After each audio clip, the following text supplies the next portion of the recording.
Smokers of the black community, which it says has been most affected by menthol products. Let's talk about the Young Voices associate contributor Jacob Rich, who is live and up late with me here on the Final Five. We're going to join him in just a quick moment here, but this has been a story that has been all over the place. I see Jacob there. Jacob, good to see you, my friend. It's great to be here, Jim. Thanks for having me back. Yeah, we're glad to have you back. This is a topic that came out early this week, and there was just so many headlines throughout the course of the week. But let's talk about this. So the FDA says menthols, flavored cigars, they say that should be a no-go. They say it's about public health. What do you say? Well, there are public health implications for banning menthol cigarettes, but that would actually extend to any other tobacco products. When I look at this, I think, what is the increased public health benefit of banning menthol versus any other tobacco product? And when I look at it compared to regular cigarettes, there seems to be a much bigger benefit from banning regular cigarettes versus banning menthol cigarettes. So it's not that menthol cigarettes pose an increased risk to society versus other products. It just happens to have a constituency that cannot defend itself as well. White people smoke regular cigarettes, black people tend to smoke menthol cigarettes, and that constituency can't defend itself. So that's what tobacco controllers are coming after at the moment. There have been some advocacy groups when it comes to the health of the African-American community who believe that they were unfairly targeted. They believe that advertising by tobacco companies, that they specifically target black Americans, and that's one of the reasons that you see black Americans using these in larger numbers. You mentioned about banning cigarettes altogether. Look, I'm not a smoker. I know people that are. I think we all know people who are.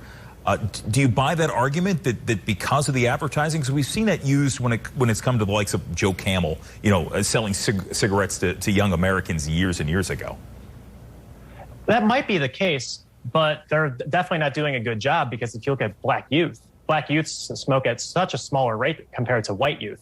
And in the general adult populations, they also smoke at a lower rate. So even if they are targeting them with menthol cigarettes, the smoking rates happen to be lower compared to other demographics. So I'm not quite confident that the idea that they are preying on them and it's having disproportionate outcomes on the black community relative to other communities is true. This is not just about menthols, though. They're looking at flavored cigarettes, and it kind of brings to mind what we saw over the last couple of years when it came to e-cigarettes and vaping, where there was a concerted effort to ban flavored products. The Juul was a massive selling item, and they were saying it was appealing to young kids because of the flavors. There are people that look at this, and that was done under the Trump administration. But regardless of how you look at this, it's a matter of the government kind of stepping in and taking that choice away. I mean, look, it's not a great choice, but there's enough evidence out there, you would think, that would deter people who don't want to put that into their system. Yeah, there's plenty of evidence to suggest that. And when you look at the data, it's quite clear that the most influential variable at the state level for whether youth smoke or not is whether their parents smoke. Mm-hmm. So the most important thing that we can do is provide options and opportunities for adults to stop smoking, so the youth don't follow in their foot tracks, to be completely honest.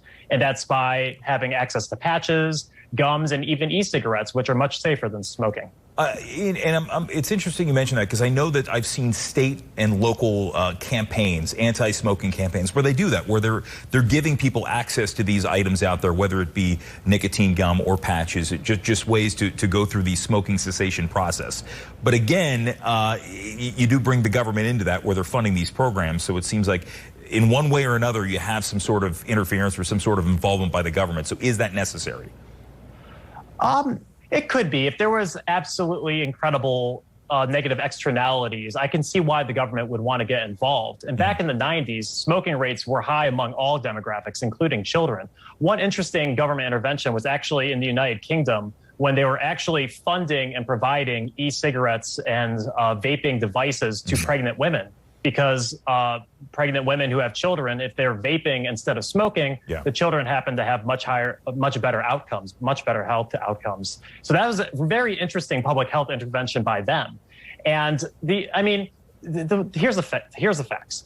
Smoking has been dropping among adults and youth for decades, and it's continuing to drop.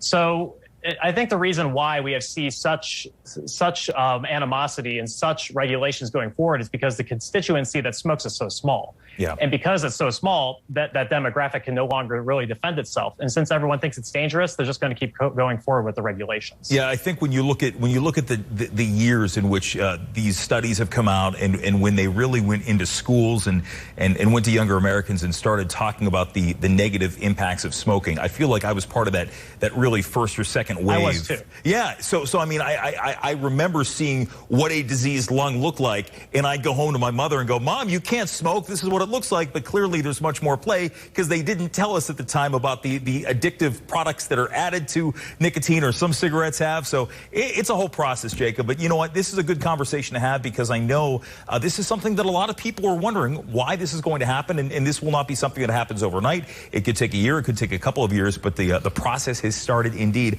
Jacob, it's good to see you again. Thanks for staying up late with us. Thanks for having me again. It's always a pleasure. The Final Thoughts back after